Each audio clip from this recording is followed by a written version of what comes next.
You're primarily Gemini now, right? Yeah, for the most part. I still use ChatGPT though. I'm a Grok guy because they don't give a fuck.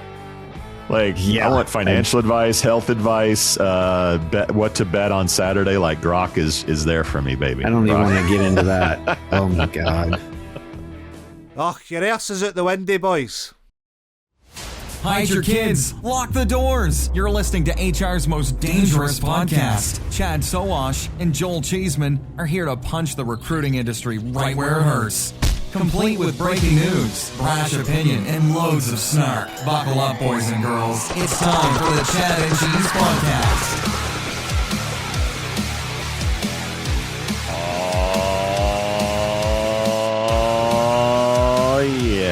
People say we look like MC Hammer on crack, Humpty. Hey, kids, it's the Chad and Cheese Podcast. I'm your co-host, Joel.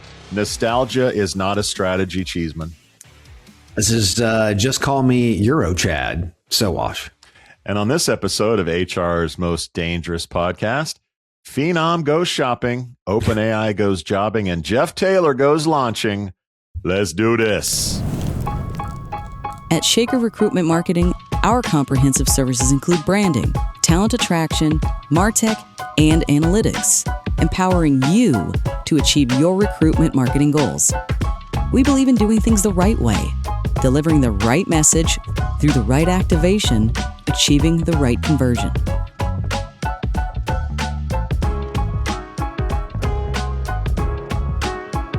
For us, business is deeply personal. Our legacy is built on relationships. Together with our people, clients, and partners, we've been shaping the world of talent for over 70 years.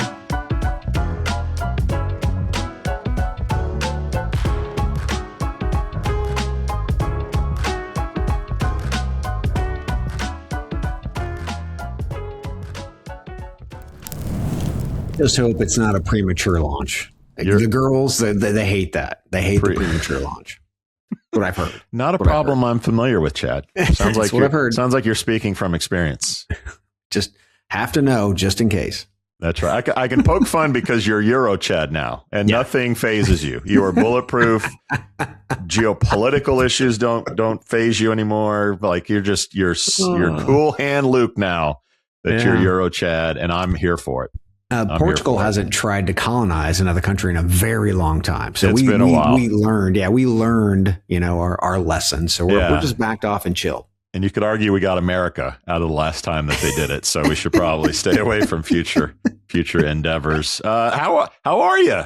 You weren't on the show. You're en route. Like, how'd the move go? How are the dogs? Like, give us a state of Chad.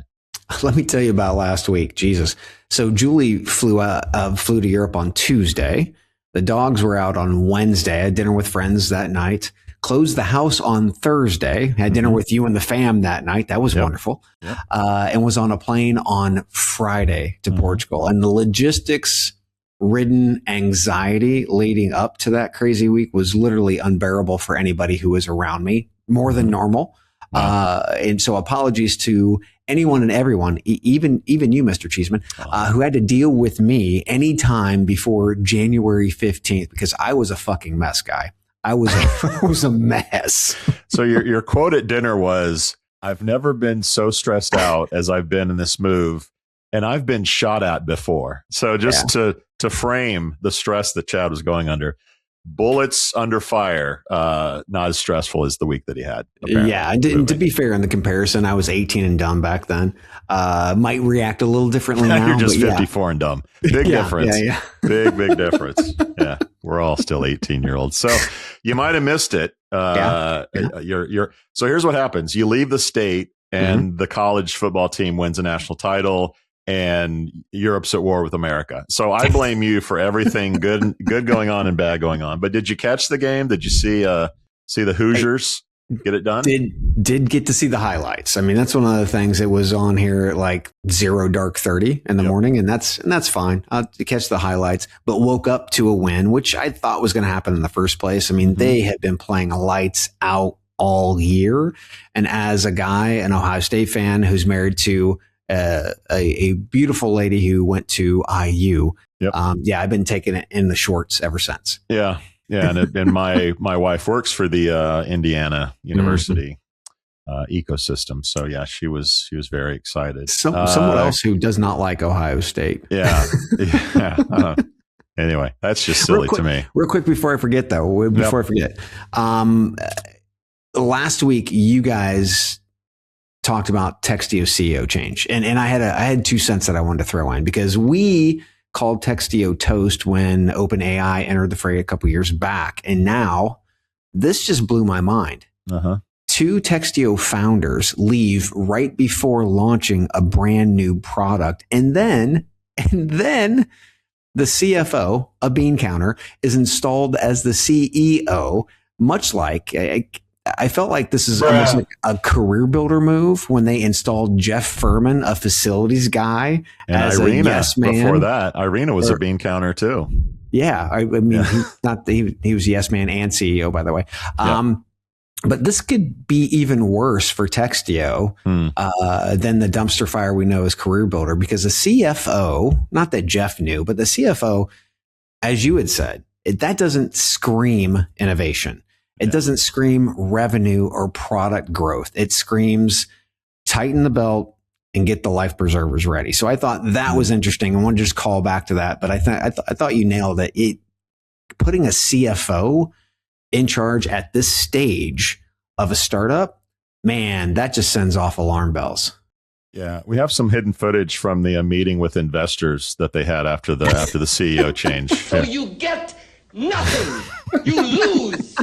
Good day, sir. I love it when we get the attention of these companies that have a lot more money than we do. Power the mic, man. Power the mic. What was it, the old adage? Don't pick fights with people who buy ink by the barrel. We've got reach. We've got reach people, and we've been around a while, so we know a few things. Do you think Indiana keeps it going? Do you think this whole, because we had Michigan, Ohio State, and Indiana, does the Big Ten continue to roll? Does the SEC get their act together? I think what has happened is the portal has changed everything. And I love it because now the kids have a chance to actually move. And what happened was, and we had talked about how everybody who was in the college football playoffs, Indiana had the least amount of 4-star and 5-star players. One thing that they didn't say is Indiana had the oldest roster in the football playoffs. They had more seniors, fifth-year seniors and whatnot. So they, instead of having quote unquote talent, they had experience, right? So I think from a talent standpoint, that is such a great framing. It's like, Indiana has never played good football, right? The portal now is changing everything. And now people can look at Cignetti's way of actually, pulling people in. I think it's going to be a lot harder to pull people away from IU right now. But again, experience fucking rules. And that, at least in this game, definitely showed. You have a coach and a quarterback, you can move mountains. And this was no different. I mean, you and I growing up, Indiana football was a punchline. They had Hoosiers, people baby. that don't like football or watch us, they showed a photo here locally of Cignetti's first game coaching.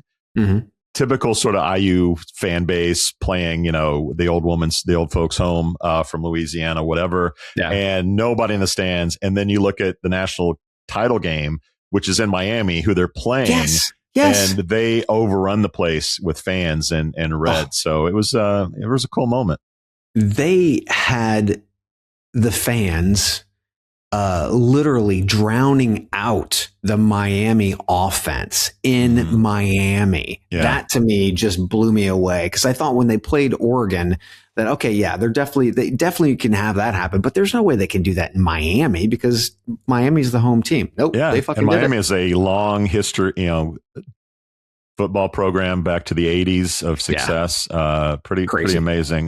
Shout out to Cole Cheeseman, a freshman at Indiana, who I know who doesn't respond to texts that quickly these days, because I think he's having a really good time on Kirkwood and enjoying everything. Leave that boy alone. Yeah. So between geopolitical disaster, which we'll get to, it's kind of a feel-good story. go figure, Indiana. We got Rudy, comeback story, underdog. We got breaking away, underdog, Hoosiers. And now we have like the Indiana football team. I can't wait to see the Netflix movie. Yeah, I love it, dude. I love it.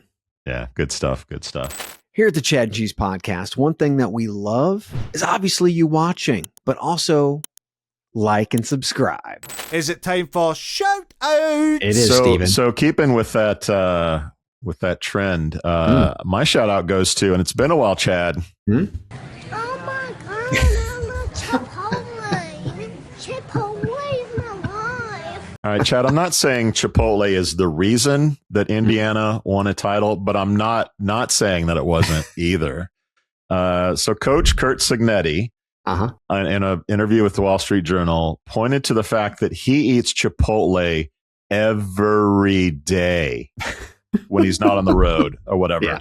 That's a lot of Chipotle. I love Chipotle. You need a lot of Chipotle. That's a lot of Chipotle. So he is, and Chipotle did some research on this. He is in the 1% of Indiana customers for Chipotle, because you become a loyal fan or loyalist, and you get points and you get free stuff. So to put this in context, he now has over 64,000 Chipotle points, or whatever they call them. Damn. I have about 17,000, and I love Chipotle. So Curt Cignetti is a super Chipotle freak. Dude. And I'm here for it. I'm here for it. So he got the attention of Chipotle. You should look forward to Chipotle commercials. You won't get them in Europe, but I'll show them on the show if they get launched. I'm hoping that they don't have the Cignetti Bowl. If you're a Chipotle fan, you know that like the Olympics is coming. They have certain athletes, and they have their signature bowls. Yeah. His bowl, get this, is beans, rice, chicken, and guacamole. Come on, man. Put some cheese on that motherfucker, Sal. Like put some picante sauce. Put something on there, man. Put some salsa. But anyway, it's it apparently works. So shout out to Chipotle and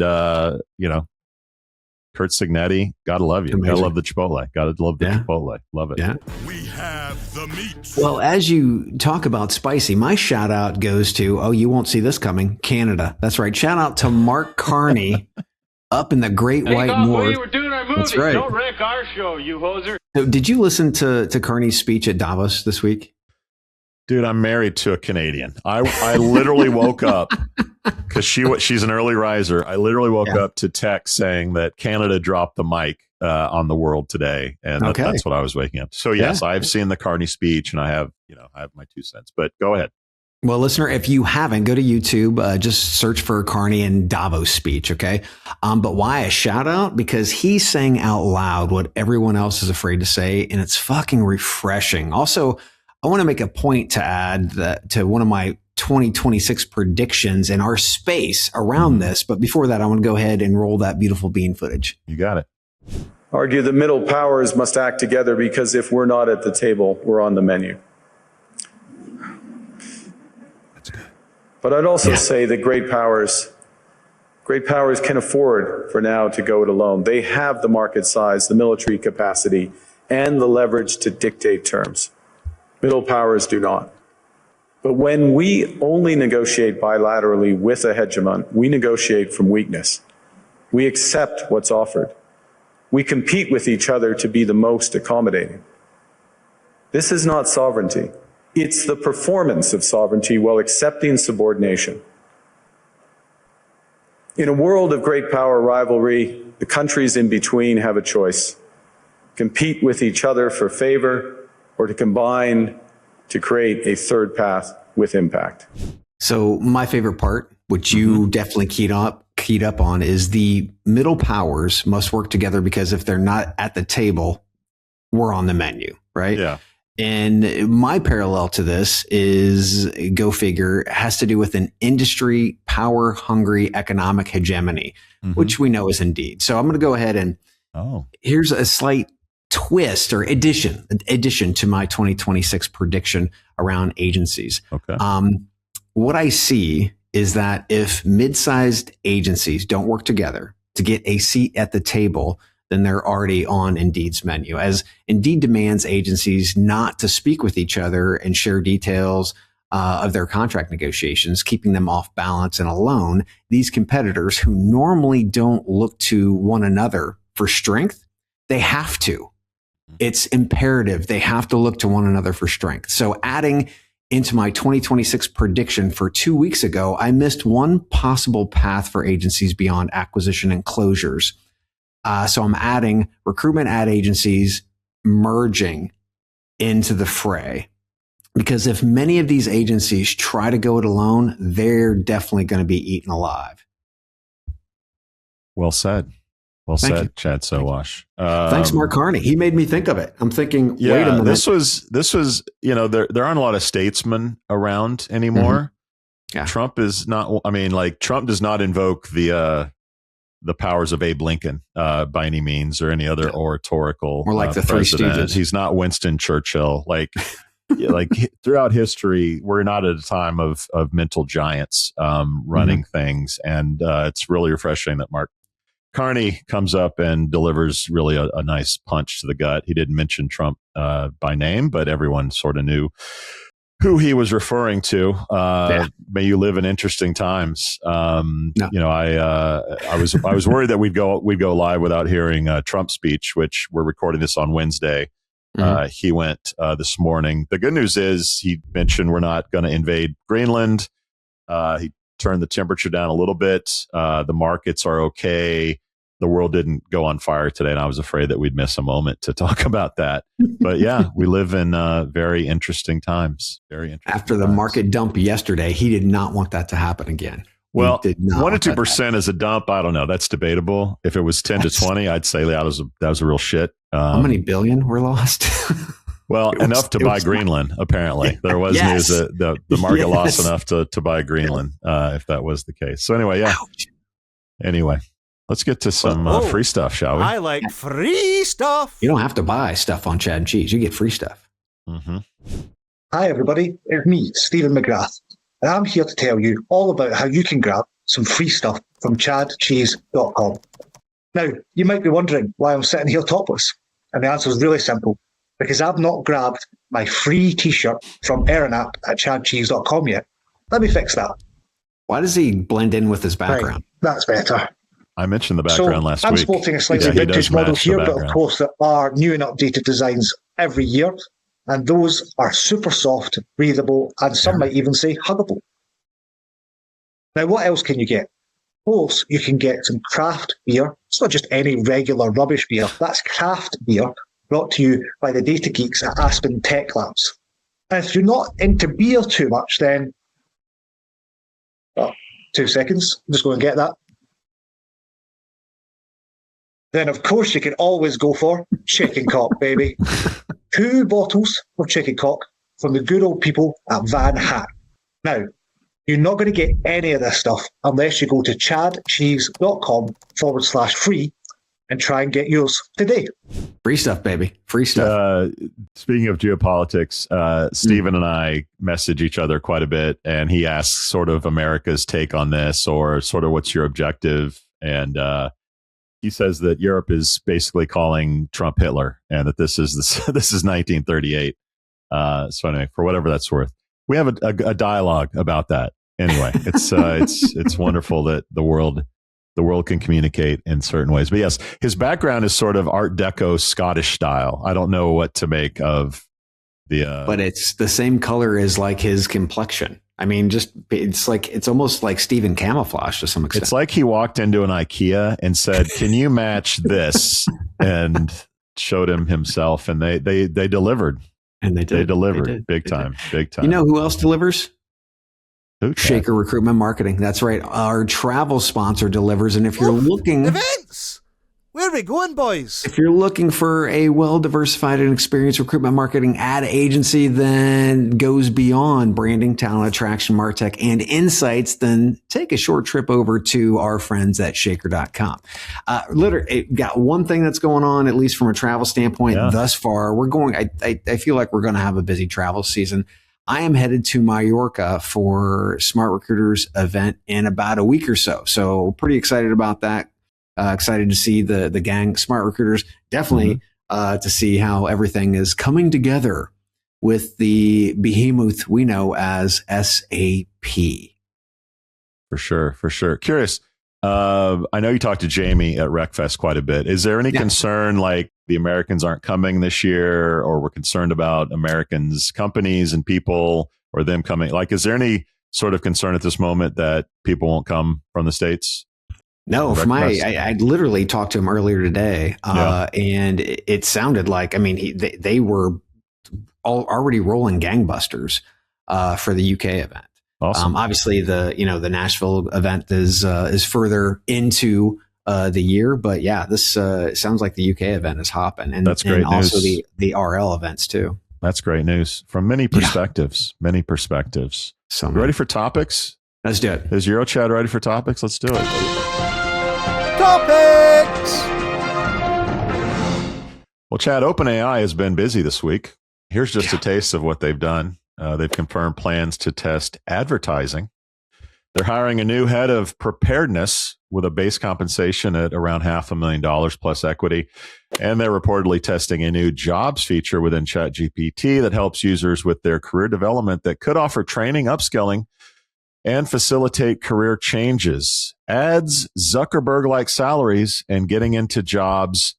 What could go wrong? Chad, your take on all things OpenAI this week. So on the ad side of the house, wasn't this one of Levin's predictions that ChatGPT would be? I think it was. I think he might have one too many eggnogs on that show, so I'm not sure what Levin. Yeah, he might actually knock another one out of the park already. Right. But yeah, I think it's necessary because OpenAI needs to generate more revenue, but they're going to lose the battle for two reasons. Number one, routine and comfort. People are already comfortable using ChatGPT message free in their daily, weekly routines. Add in advertisements. I mean, I would assume there's going to be a revolt, and there are way too many other large language models to be able to jump to. And number two, one of those large language models, which I actually talked about before, is Gemini. Google's already baked Gemini into Google search. They're slowly boiling the frog when it comes to tuning their search and turning it into a full Gemini mode. Now, as they do that, again, the boiling the frog process is users are using it on an everyday basis, and they're starting to get a little bit more, where ChatGPT does this, they're just going to piss people off. Yeah. The head of preparedness thing, you can't pay me enough. You could not pay me enough for that job, because that is just someone to point the finger at when shit goes wrong. Their whole job, reason for being, is to make sure that the large language model doesn't go rogue. Well, there's way too many aspects, especially with something that large. And as soon as it does go rogue, finger's going to get pointed. Somebody's going to get ousted, and who knows, it might be in Congress. And the whole jobs thing, I mean, that to me is just dangerous. The whole development against jobs. Yep. Give me a fucking break. It's weird. It's just weird. They're trying everything, throwing everything at the wall. You done messed up, Aaron. Yeah, if you're looking for a reason to get bearish on OpenAI, I think the cracks are starting to show. In case you missed it, Sam Altman called advertising a quote last resort, in terms of the business model. And I've heard people this week kind of compare it to Google when they launched ads, and everyone kind of freaked out, but it was all okay. The difference is Google had no other revenue. They didn't have subscriptions. They didn't have like APIs. They didn't have anything. And advertising they kind of begrudgingly did it, but they had to, because the investors were like, we got to make money with this thing, man. So to me, it says OpenAI is not on the road to make enough through subscriptions, through enterprise, licenses or whatever. Like, they have to go to advertising fairly quickly in their business. There was a really interesting interview. I don't know if you saw it, with Ben Affleck, the actor. Yep. And he talked about how AI will never make stories like human beings, because they always sort of fall to the mean. They never go sort of on the edges to make anything exciting. You could debate that, yes or no. But one thing that he did say, in addition to that was interesting to me, was that he talked about how all these AI companies have to talk about AI is going to rule the world. No one's going to have to work. Like they have to go to the fringes in order to get the sort of valuations and the money that they need to, let's be honest, pay for the energy that they have to access to power these systems. And I think there's a real danger, particularly with OpenAI, that this is a house of cards.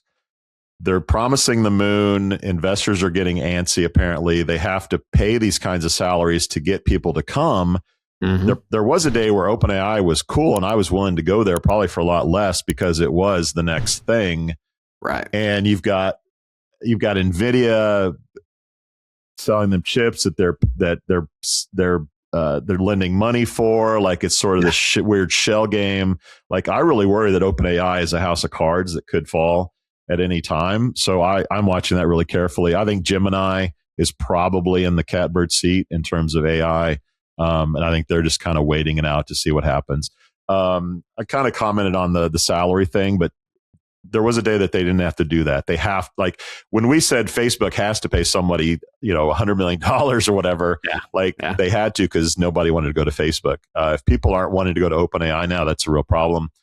Dude, we've been around the block on this jobs thing. Like, let's go through the timeline. It won't be a history lesson, but from MySpace to this, like all these big tech companies that talk about we're getting into jobs, we're killing LinkedIn, we're killing Monster, give me a break. I'll believe it when I see it.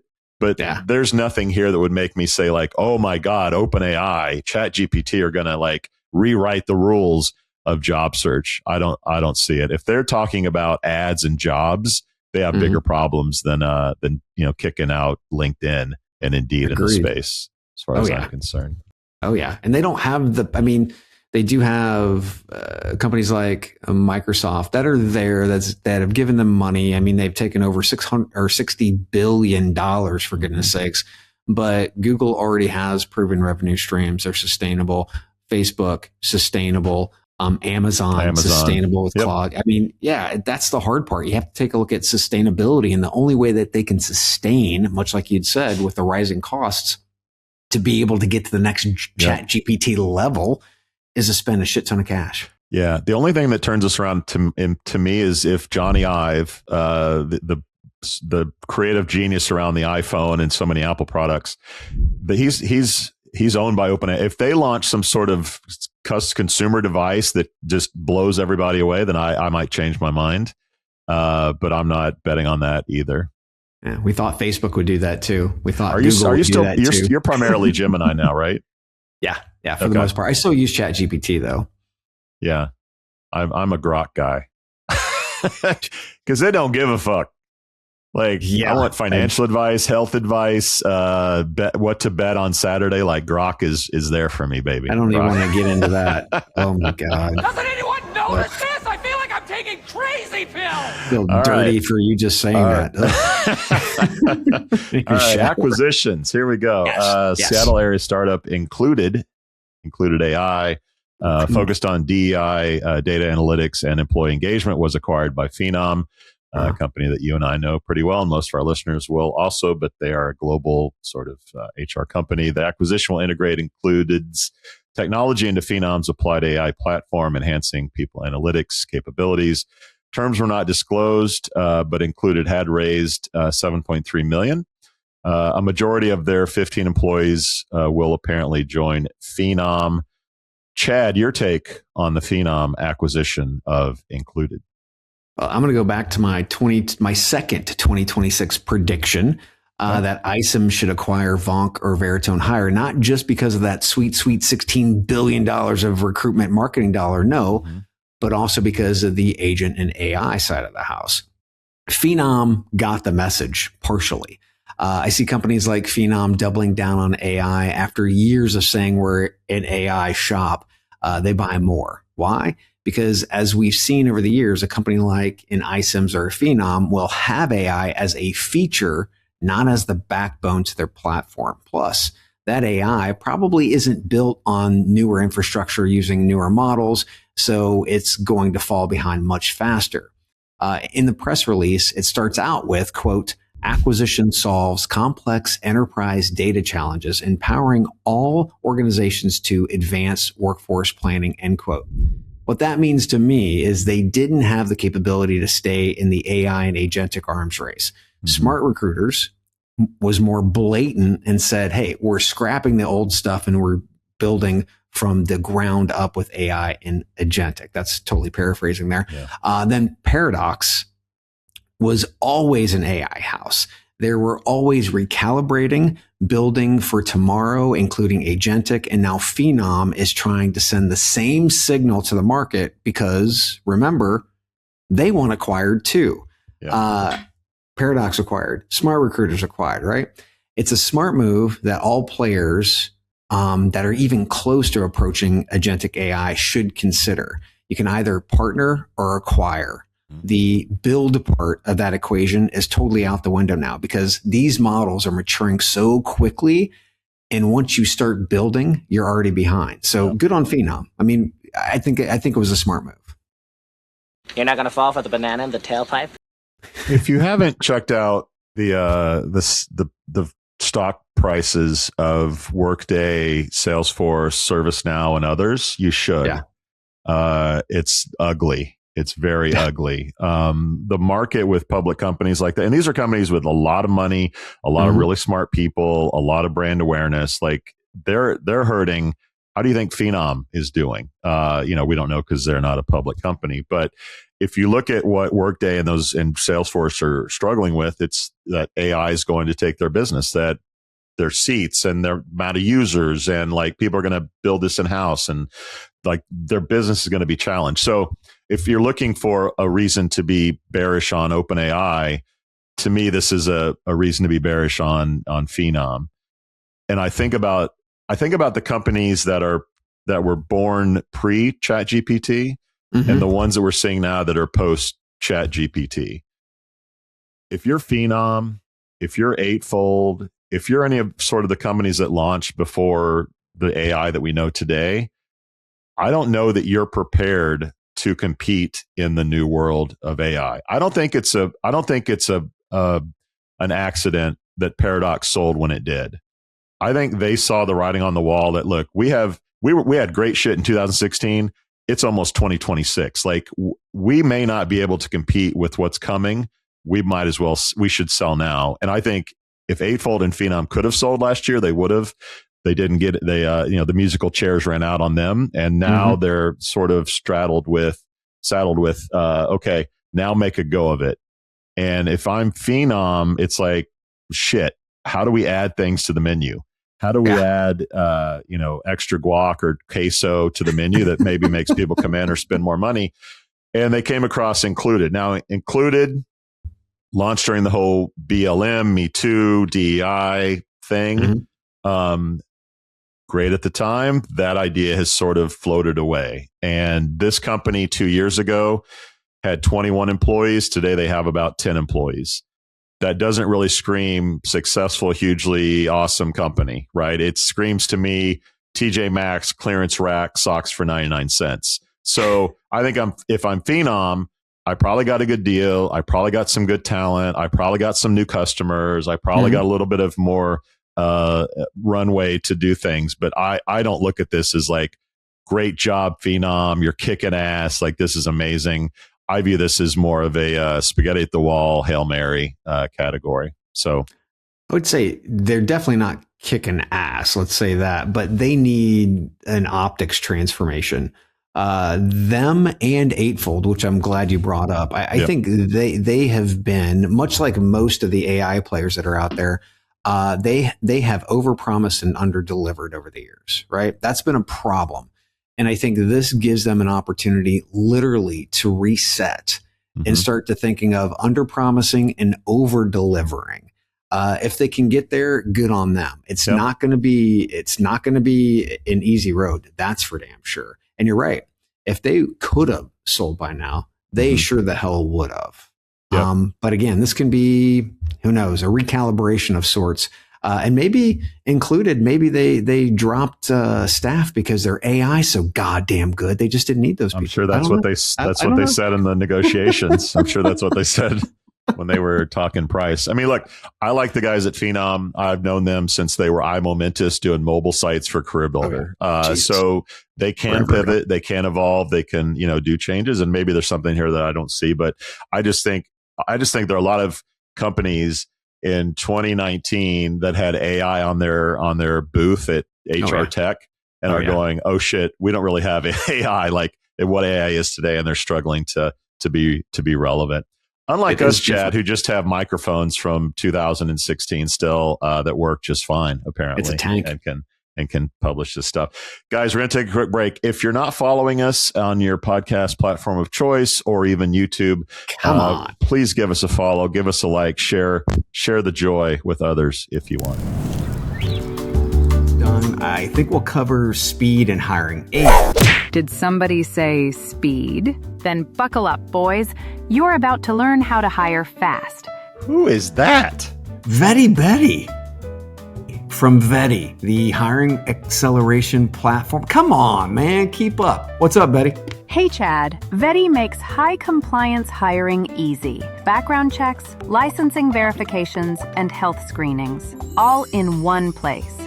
Real-time updates, no red tape, and no delays. Hiring managers can move fast, stay smooth, and close the deal. So they just sit back and watch. Hell, I could watch this all day. That's right.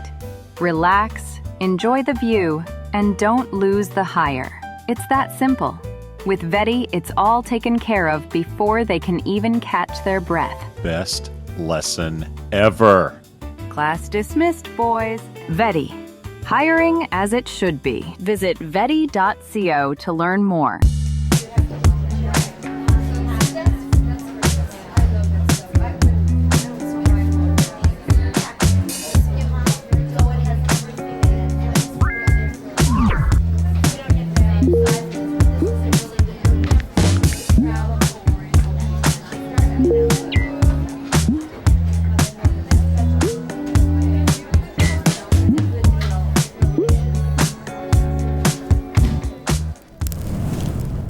All right, Chad, to some good news, some sunny news, some feel-good news in a world of chaos like Amadeus. Delta Airlines announced a $1.3 billion profit-sharing payout for eligible employees, equivalent to roughly 4 weeks of pay.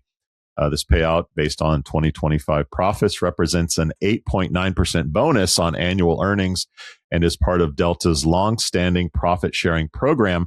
Since 2007, that was a good year, Chad. Delta has paid over $13 billion in employee bonuses, sharing the wealth. What a concept.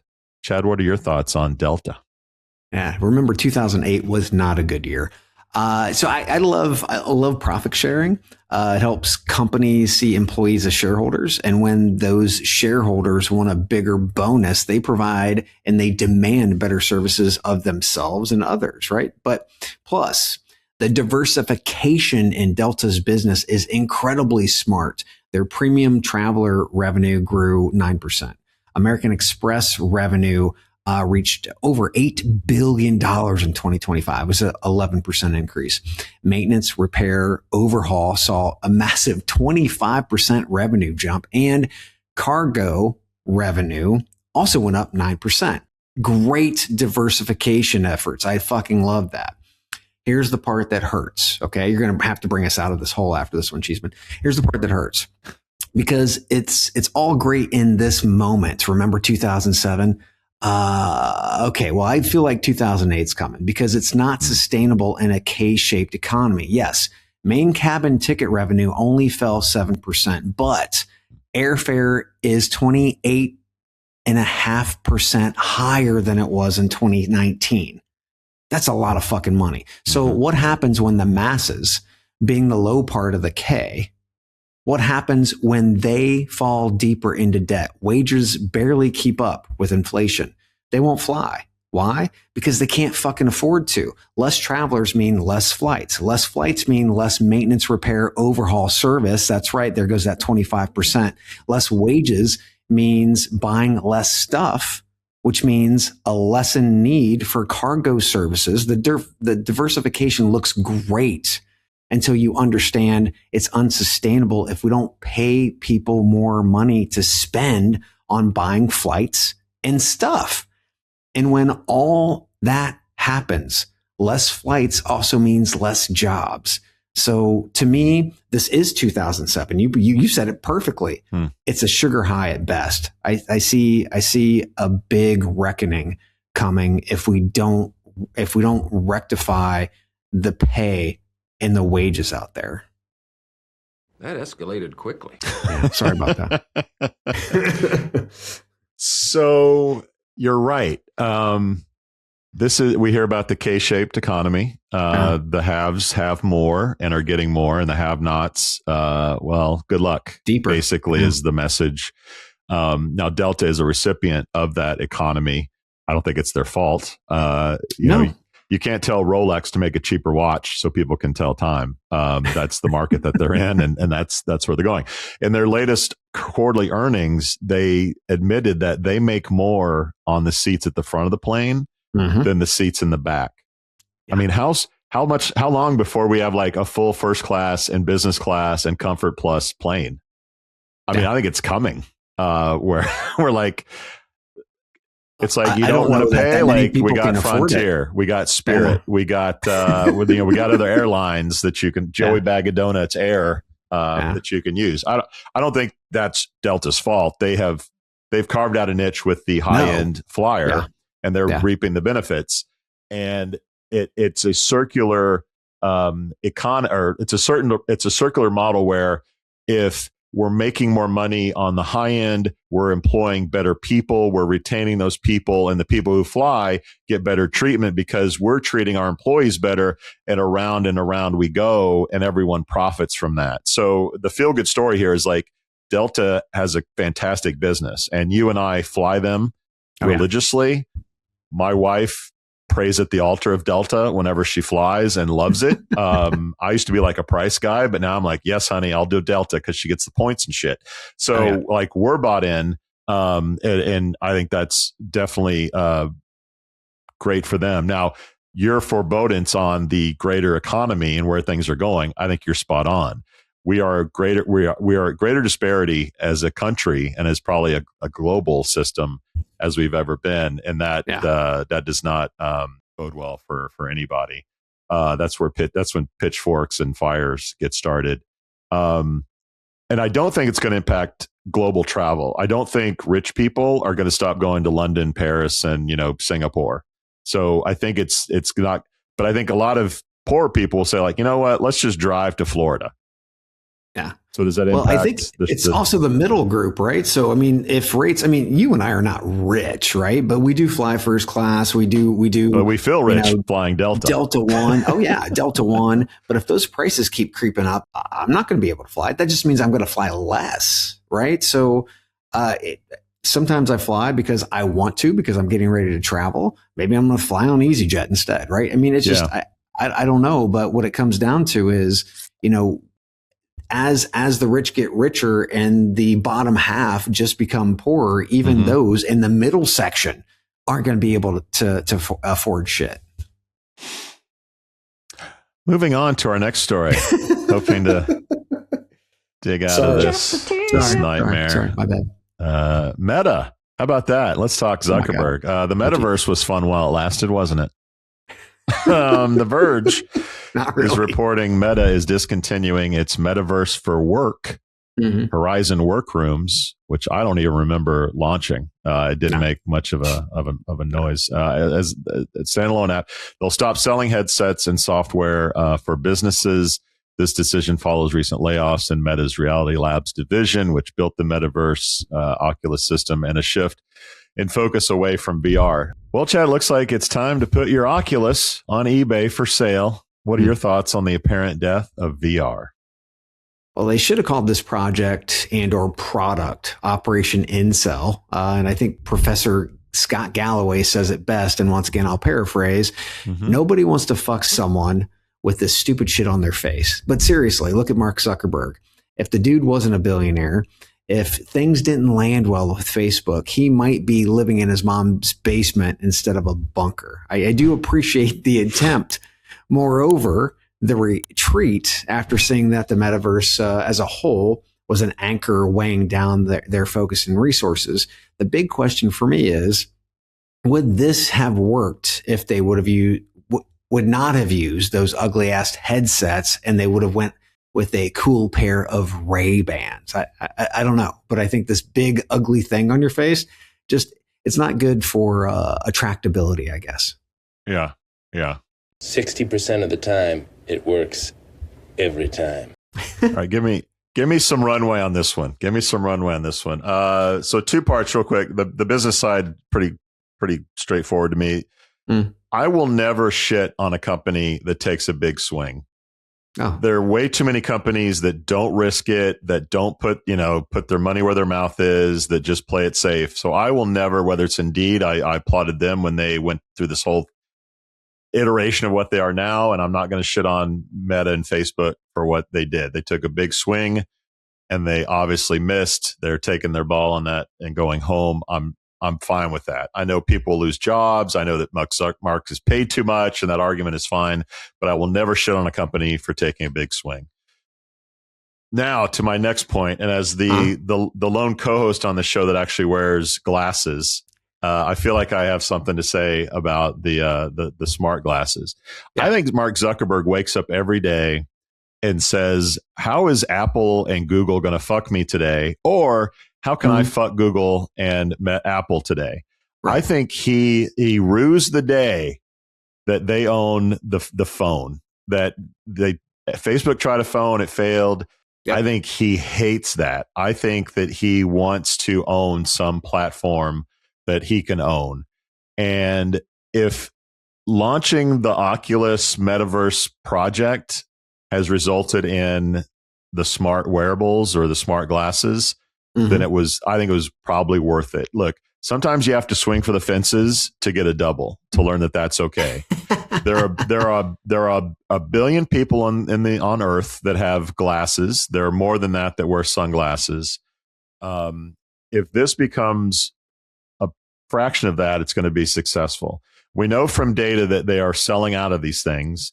And I can tell you as an owner of version 1 that it is hard to get the display version.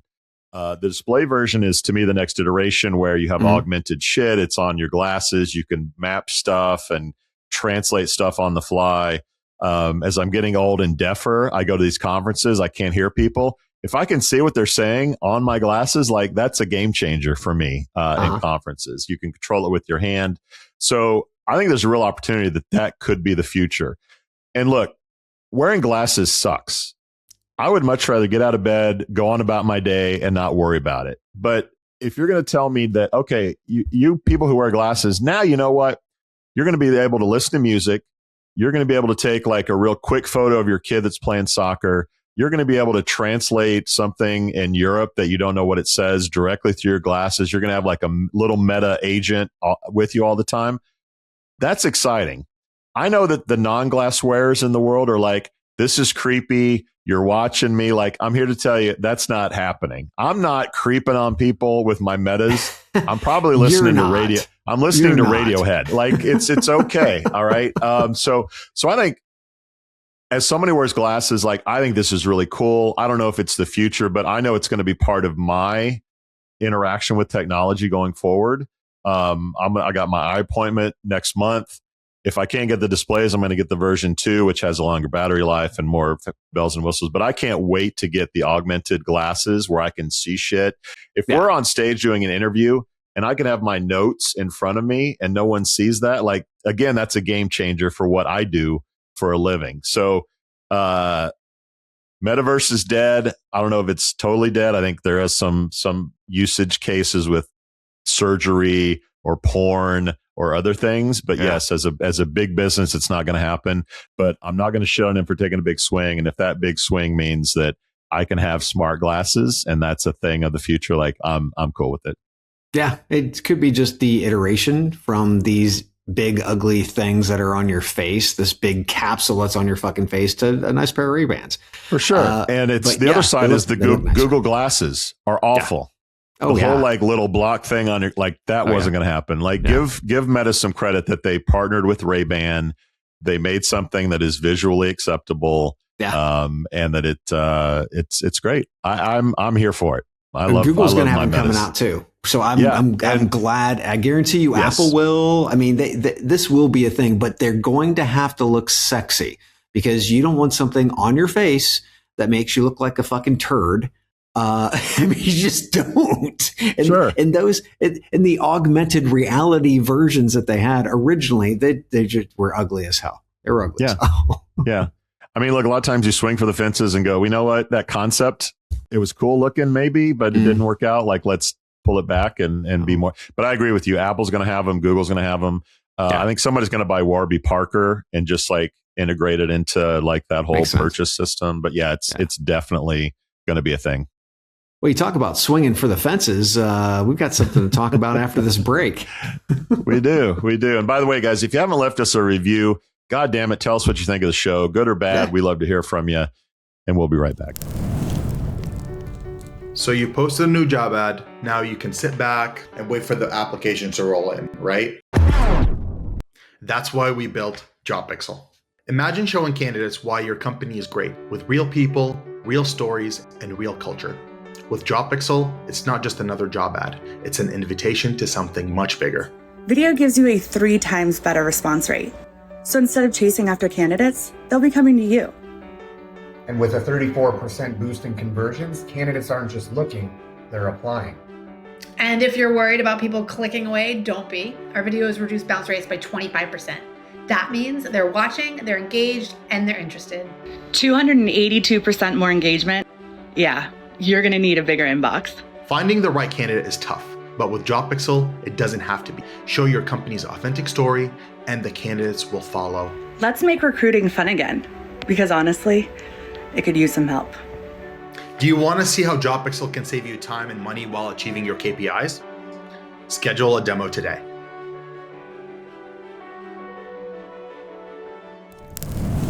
Jeff Taylor is back. Oh, yeah. And our listeners that are loyal will know that we just dropped a Jeff Taylor combo interview this week. So if you haven't checked that out, please do so. But Jeff Taylor, as you know, the founder of Monster, is back with Boom Band.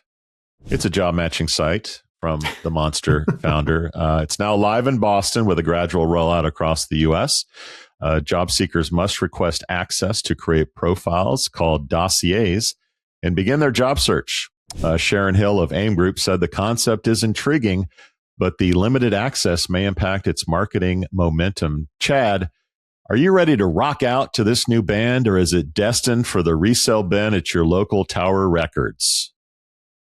I love the whole Boom Band scenario and how it connects to Dr. Seuss. That's always kind of fun.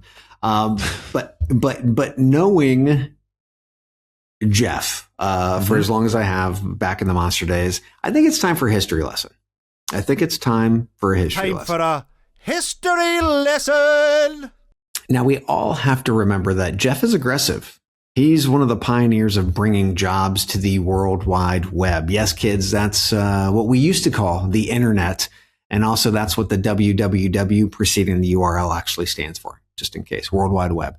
Anyway, Jeff brought the Monster board to us, and it was a great success. But also remember, Jeff brought us Chief Monster, Monster Momentum, Monster Networking, Monster Blue Collar, and don't forget, he left Monster for eons. They were all failures, right?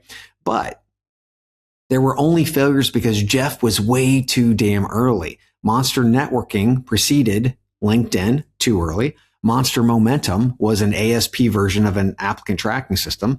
We now live in a world of applicant tracking systems that are accessible online. There are many other blue collar job boards that are operating out there. And last but never least, Eons had a dating component, which probably about a decade earlier than the 50 plus dating site ourtime.com.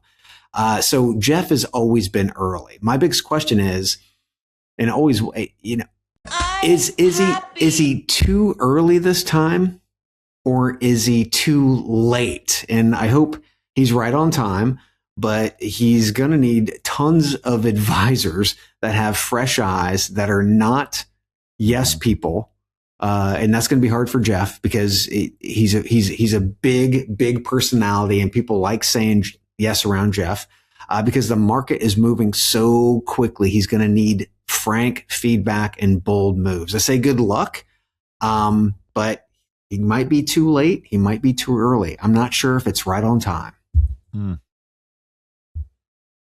Get off my line, you no good punk kids. Uh-oh. So you and I have gotten a demo from Jeff of the product, or at least an iteration of it. It's been a few months. I'm sure it's evolved since then. So it's a little unfair to make any sort of concrete opinions about Boom Band other than what we've seen. Two thoughts on this. He's taking on LinkedIn, more or less. Yeah.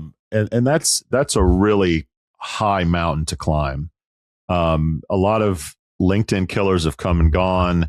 And while that's happening, LinkedIn gets more and more users, more and more engagement, et cetera. So to me, that's a really, really big ask to take on LinkedIn.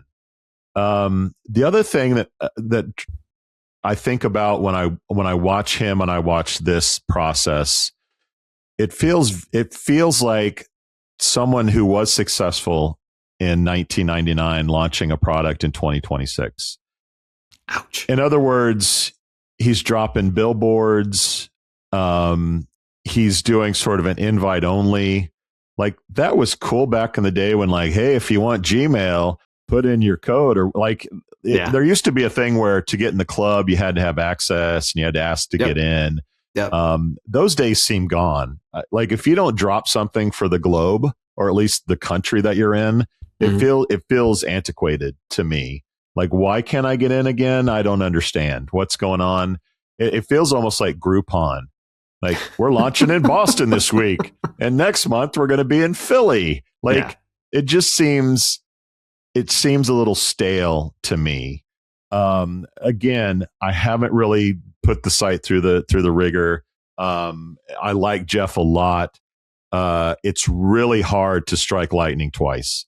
It's really hard. Yeah. He had a really good success his first time at bat. And it's been challenging since then. I'm not a buyer of Boom Band at the moment. I'm willing to rethink it once it comes to Indianapolis, I guess, and I can actually use it and see what's going on. But for right now, like it's a lot of noise, not a lot of signal from me at this point. Not a lot of signal, and it's weird too that he's launching he's doing a podcast. I mean, you look at his profile on LinkedIn, he's got the headphones and the mic. So it almost looks like I'm a podcaster more than I am an entrepreneur. So I don't know what message he's trying to relay about the podcast thing. And like, there aren't many reviews on the podcast. He's only a few episodes in, but you would think like Jeff Taylor could get some more engagement and more reviews and stuff. I don't see a lot of energy there. So it's just kind of weird. We'll see. I mean, the guy's probably smarter than me. I'll give him that. So maybe I'll be surprised in 6 months. But for now, like this is a sell for me if we were doing buy or sell. Sorry, Jeff. I still love you. It's hard. I had actually somebody reached out to me today and they have a podcast. They have a business and then they have a podcast. And they talked to me about sponsorship on the podcast. And I was like, you need to fucking focus. Yeah, I mean, you are a startup owner, right? Yeah. Continue to do the podcast. That's great. But your focus and your revenue and your growth should be on the product, right? I mean, his podcast to some extent is talking to job seekers. I think it's incredibly anecdotal. You know, I think there's a lot more research that you could actually get than just having, casual conversations with job seekers. Although, again, he likes to be in the limelight. He always has. Yeah. He's got that DJ mindset, right? So, I mean, we'll see where it goes. The only thing I can say is, Jeff, two things. Find some advisors that just won't say yes to you. And number two, focus. Yeah. And it's a big team too. There's like 20 employees. I'm like, what? Really? How? What? Really? In 2026, you've launched something with that many employees? If you go to their about page, there's like 20 people on the page. Okay. Or at least LinkedIn has that. And it's a good number. You would look at it and be like, holy shit. And they haven't raised money as far as I know. So if he's self-funding this, like, I don't know how long that's going to last. I don't want to say it feels like he's in his 60s, like a final like a final round of the bases, one more time at bat to see how it goes and get attention again. And we've interviewed him and put the spotlight on him. I don't think it's just a project to feel better about yourself. I hope that it is an actual business, but for now, it just seems kind of like we'll see how this goes. Good luck, It Jeff. is definitely not like holy shit. That's it. Yes, this is the future. He did this. I don't feel that when I see the company. The thing that I think the funniest thing for me is the mascots, the little boom band mascots. They look like the used car, like Floato with the hands flying thing. The balloonish. Yes. The car dealership. Look at me thing. Yeah, you nailed that one. I don't know if you came. I don't know if that's a chat original, but whoever came up with that, if not you, it was pretty good. Almost as original as my dad jokes. Chad, are you ready? You ready for this? I think I am. Well, we started with Canada. Let's end with Canada. Chad, what do Americans call a first-degree murder in Canada? What do Americans call a first-degree murder in Canada? Canuckicide? A 34-degree murder. It'll hit you in a while. Oh, yes. We out. 34 degrees. Celsius. Thank you for listening to, what's it called? A podcast. The Chad. The Cheese. Brilliant. They talk about recruiting. They talk about technology. But most of all, they talk about nothing. Just a lot of shout-outs of people you don't even know. And yet you're listening. It's incredible. And not one word about cheese. Not one. Cheddar. Blue. Nacho. Pepper jack. Swiss. So many cheeses and not one word. So weird. Anywho, be sure to subscribe today on iTunes, Spotify, Google Play, or wherever you listen to your podcasts. That way you won't miss an episode. And while you're at it, visit www.chatcheese.com. Just don't expect to find any recipes for grilled cheese. It's so weird. We out!